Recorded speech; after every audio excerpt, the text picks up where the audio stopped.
عزیز القدر سامعین اکرام، السلام علیکم رحمۃ اللہ وبرکاتہ۔ یادگار و انمول سیریز چینل سے ڈاکٹر آر عبدالحمید آپ سے مخاطب ہوں۔ ماہ مبارک، ماہ سیام کی مبارک ساعتیں آپ تمام کو بے انتہا مبارک ہوں۔ شیخ الحدیث حضرت مولانا محمد زکریا صاحب رحمۃ اللہ علیہ کی تالیف رمضان کی فضیلت سے انتخاب کی تیسری قسط پیش کرنے کی سعادت حاصل کر رہا ہوں، سماعت فرمائیں۔ ہم لوگ بسا اوقات اپنی نافہمی ناسمجھی سے ایسی چیز مانگتے ہیں رب تبارک تعالیٰ سے جو ہمارے لیے مناسب نہیں ہوتی۔ بہت سے مرد اور عورتیں تو خاص طور سے اس مرض میں مبتلا ہیں کہ بسا اوقات غصے اور رنج میں اولاد وغیرہ کو بددعا دیتے ہیں۔ یاد رکھیں کہ اللہ جل شانہ کے عالی دربار میں بعض اوقات ایسے خاص قبولیت کے ہوتے ہیں کہ جو مانگو مل جاتا ہے۔ یہ احمق غصے میں اول تو اولاد کو کوستی ہیں، اور جب وہ مر جاتی ہیں یا کسی مصیبت میں مبتلا ہو جاتی ہیں تو روتی پھرتی ہیں، اور اس کا خیال بھی نہیں آتا کہ یہ مصیبت خود ہی اپنی بددعا سے مانگی ہے۔ نبی کریم صلی اللہ علیہ وسلم کا ارشاد ہے کہ اپنی جانوں اور اولاد کو نیز مال اور خادموں کو بددعا نہ دیا کرو، بددعا نہ دیا کرو۔ مبادہ اللہ کے کسی ایسے خاص وقت میں واقع ہو جائے جو قبولیت کا ہے۔ بالخصوص رمضان المبارک کا تمام مہینہ تو بہت ہی خاص وقت ہے۔ اس میں اہتمام سے بچنے کی کوشش اشد ضروری ہے۔ حضرت عمر رضی اللہ تعالیٰ عنہ حضور اکرم صلی اللہ علیہ وسلم سے نقل کرتے ہیں کہ رمضان المبارک میں اللہ کو یاد کرنے والا شخص بخشا بخشایا ہے، اور اللہ سے مانگنے والا نامراد نہیں رہتا۔ حضرت ابن مسعود رضی اللہ عنہ کی ایک روایت سے ترغیب میں نقل کیا ہے کہ رمضان کی ہر رات میں ایک منادی پکارتا ہے کہ اے خیر کی تلاش کرنے والے، متوجہ ہو اور آگے بڑھ، اور اے برائی کے طلبگار، بس کر اور آنکھیں کھول۔ اس کے بعد وہ فرشتہ کہتا ہے کہ ہے کوئی مغفرت کا چاہنے والا کہ اس کی مغفرت کی جائے، کوئی توبہ کرنے والا کہ اس کی توبہ قبول کی جائے، کہ کوئی دعا کرنے والا کہ اس کی دعا قبول کی جائے، کوئی مانگنے والا کہ اس کا سوال پورا کیا جائے۔ اس کے بعد یہ امر بھی نہایت ضروری اور قابل لحاظ ہے کہ دعا کے قبول ہونے کے لیے کچھ شرائط بھی وارد ہوئی ہیں کہ ان کے فوت ہونے سے بسا اوقات دعا رد کر دی جاتی ہے۔ من جملہ ان کے حرام غذا ہے کہ اس کی وجہ سے بھی دعا رد ہو جاتی ہے۔ نبی کریم صلی اللہ علیہ وسلم کا ارشاد ہے کہ بہت سے پریشان حال آسمان کی طرف ہاتھ کھینچ کر دعا مانگتے ہیں، یا ربی کرتے ہیں، مگر ان کا کھانا حرام، پینا حرام، لباس حرام۔ ایسی حالت میں کہاں سے دعا قبول ہو سکتی ہے؟ حضور اکرم صلی اللہ علیہ وسلم کا ارشاد ہے، بہت سے روزہ رکھنے والے ایسے ہیں کہ ان کو روزے کے ثمرات میں بجز بھوکا رہنے کے کچھ بھی حاصل نہیں، اور بہت سے شب بیدار راتوں کو جاگنے والے ایسے ہیں کہ ان کو رات کو جاگنے کے سوا کچھ بھی نہیں ملا فائدہ۔ علماء کی اس شرح میں چند اقوال ہیں۔ اول یہ کہ اس سے وہ شخص مراد ہے جو دن بھر روزہ رکھ کر مال حرام سے افطار کرتا ہے کہ جتنا ثواب روزے کا ہوا تھا اس سے زیادہ گناہ حرام مال کھانے کا ہو گیا، اور دن بھر بھوکا رہنے کے سوا کچھ نہ ملا۔ دوسرے یہ کہ وہ شخص مراد ہے جو روزہ رکھتا ہے لیکن غیبت میں مبتلا رہتا ہے۔ روزہ تو رکھتا ہے لیکن غیبت میں مبتلا رہتا ہے، جس کا بیان آگے آ رہا ہے۔ تیسرا قول یہ ہے کہ روزے کے اندر گناہ وغیرہ سے احتراز نہیں کرتا۔ نبی اکرم صلی اللہ علیہ وسلم کا ارشاد جامع ہوتے ہیں، یہ سب صورتیں اس میں داخل ہیں کہ ان کے علاوہ بھی اس طرح جاگنے کا حال ہے کہ رات بھر شب بیداری کی مگر تفریحاً تھوڑی سی غیبت یا کوئی اور حماقت بھی کر لی تو وہ سارا جاگنا بیکار ہو گیا۔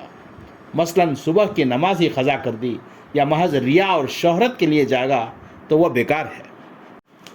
حضور اقدس صلی اللہ علیہ وسلم کا ارشاد ہے کہ روزہ آدمی کے لیے ڈھال ہے جب تک اس کو پھاڑ نہ ڈالے۔ ایک روایت میں وارد ہوا کہ کسی نے عرض کیا، یا رسول اللہ، روزہ کس چیز سے پھٹ جاتا ہے؟ حضور اکرم صلی اللہ علیہ وسلم نے فرمایا جھوٹ سے اور غیبت سے۔ ان دونوں روایتوں میں اور اسی طرح اور بھی متعدد روایت میں روزے میں اس قسم کے امور سے بچنے کی تاکید آئی ہے اور روزہ کا گویا ضائع کر دینا اس کو قرار دیا ہے۔ ہمارے اس زمانے میں روزے کے کاٹنے کے لیے مشغلہ اس کو قرار دیا جاتا ہے کہ واہی تباہی میری تیری باتیں شروع کر دی جائیں۔ بعض علماء کے نزدیک جھوٹ اور غیبت سے تو روزہ ٹوٹ جاتا ہے۔ یہ دونوں چیزیں ان حضرات کے نزدیک ایسی ہیں جیسا کہ کھانا پینا وغیرہ سب روزے کو توڑنے والی اشیاء ہیں۔ جمہور کے نزدیک اگرچہ روزہ ٹوٹتا نہیں مگر روزے کے برکات جاتے رہنے سے تو کسی کو بھی انکار نہیں۔ مشائخ نے روزے کے آداب میں 6 امور تحریر فرمائے ہیں کہ روزے دار کو ان کا اہتمام ضروری ہے۔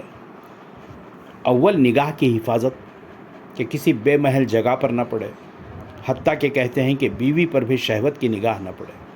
پھر اجنبی کا ذکر کیا اور اسی طرح کسی لہو و لعب وغیرہ ناجائز جگہ پر نہ پڑے۔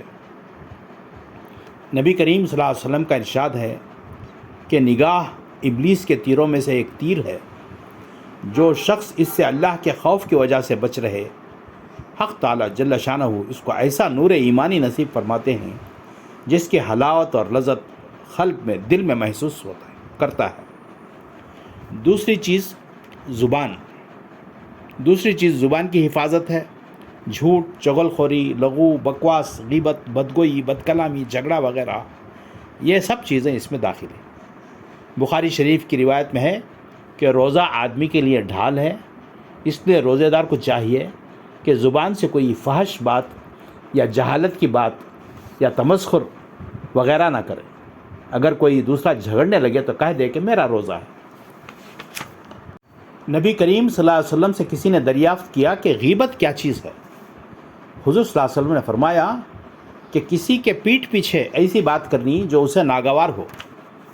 سائل نے پوچھا کہ اگر اس میں واقعتاً وہ بات موجود ہو جو کہی گئی تو حضور صلی اللہ علیہ وسلم نے فرمایا جب ہی تو غیبت ہے، اگر واقعتاً موجود نہ ہو تو وہ بہتان ہے، الزام ہے۔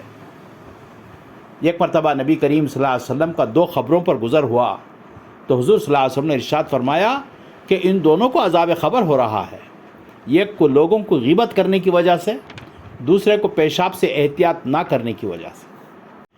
تیسری چیز جس کا روزے دار کو اہتمام ضروری ہے وہ کان کی حفاظت ہے۔ ہر مکروہ چیز سے جس کا کہنا اور زبان سے نکالنا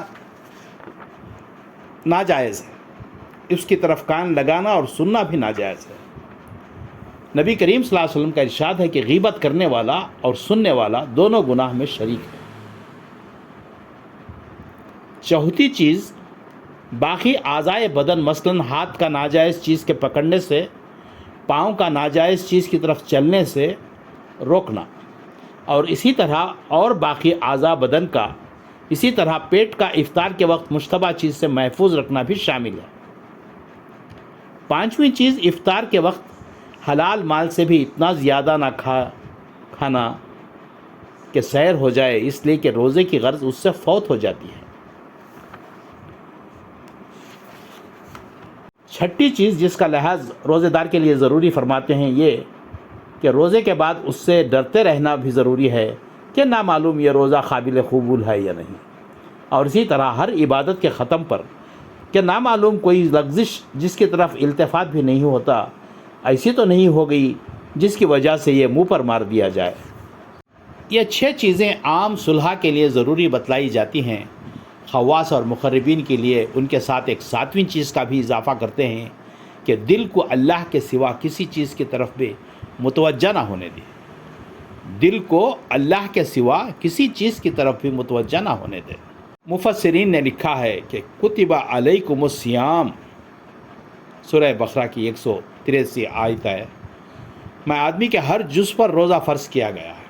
آدمی کے ہر جز و پر روزہ فرض کیا گیا ہے، پس زبان کا روزہ جھوٹ وغیرہ سے بچنا ہے، کان کا روزہ ناجائز چیزوں کے سننے سے احتراز کرنا ہے، آنکھ کا روزہ لہو و لعب کی چیزوں سے احتراز ہے، اور ایسے ہی باقی اعضاء حتیٰ کہ نفس کا روزہ حرص اور شہوتوں سے بچنا ہے۔ اور دل کا روزہ حب دنیا سے خالی رکھنا ہے، روح کا روزہ آخرت کی لذتوں سے بھی اعتراض، اور سر خاص کا روزہ وغیرہ اللہ کے وجود سے بھی اعتراض ہے۔ اللہ تعالی ہم تمام کو اور سارے امت مسلمہ کو ان احادیث پر غور کرنے اور کہنے سننے سے زیادہ عمل کرنے کی توفیق عطا فرمائے۔ وآخر الدعوانا ان الحمد للہ رب العالمین۔ تیسری قسط کا اختتام کر رہا ہوں، ثواب جاریہ کی نیت سے دوست و احباب میں ضرور شیئر کریں۔ والسلام، آپ کی دعاؤں کا طالب ڈاکٹر آر عبدالحمید۔